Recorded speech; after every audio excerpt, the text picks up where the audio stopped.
चाक्यन तीन दून।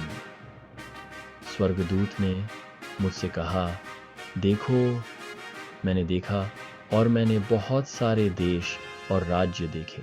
चौसार काशार हादों तिंग दोन।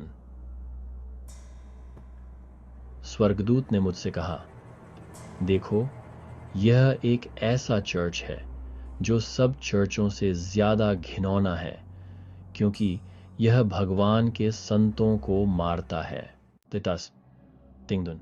मैंने सोना, चांदी, रेशम, लाल रंग के कपड़े और तरह तरह के सुंदर कपड़े देखे।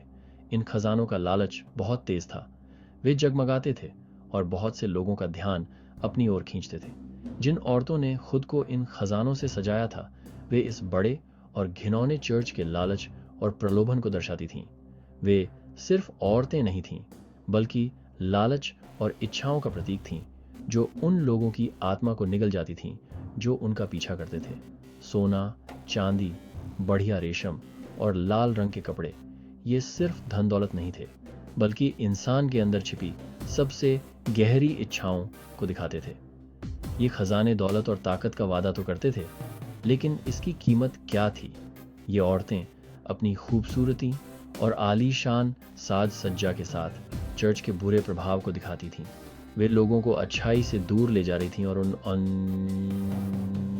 पाप और बुराई की जिंदगी की तरफ धकेल रही थीं।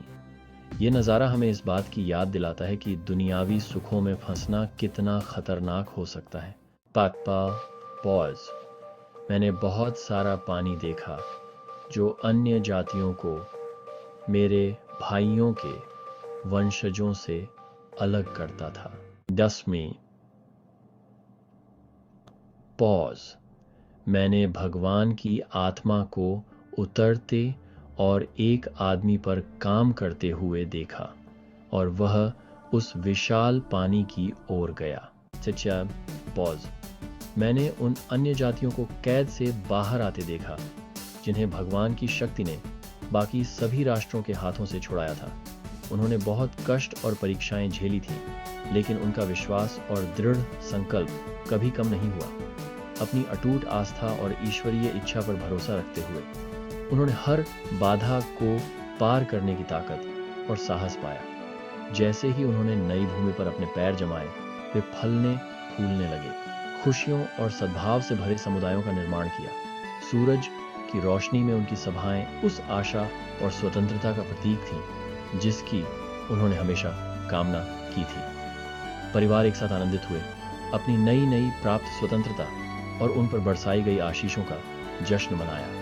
एकता और साझा उद्देश्य की भावना स्पष्ट थी, क्योंकि उन्होंने एक उज्जवल भविष्य बनाने के लिए एक साथ काम किया जो आशा और अवसरों से भरा हुआ था। यह विश्वास की स्थायी शक्ति और इसकी असीम संभावनाओं का प्रमाण था। पात्र पॉज। मैंने एक किताब देखी जिसे उनके बीच लाया गया, और देखो, यह एक यहूदी के मुंह से निकली थी। तास्ट्रॉस कैस्ची पॉज। आपने उस बड़े और घिनौने चर्च का निर्माण देखा। कितनी स्पष्ट और कीमती चीजें छीन ली गईं। शासुर तास्तास्क्रंशिया पॉज। इसलिए परमेश्वर के मेमने ने कहा, जब तक इस्राएल के घराने के बचे हुए लोग आखिरी फैसले से पहले वापस न आ जाएं, मैं अन्य जातियों पर दया करूंगा। धन्य हैं वे जो उस दिन मेरे सिय्योन के निर्माण के लिए परिश्रम करेंगे, क्योंकि उन्हें पवित्र आत्मा का अनुग्रह और शक्ति प्राप्त होगी। आखिरी सभा में अलग अलग क्षेत्रों के लोग समान उद्देश्य और आस्था से एकजुट होकर इकट्ठा होते हैं।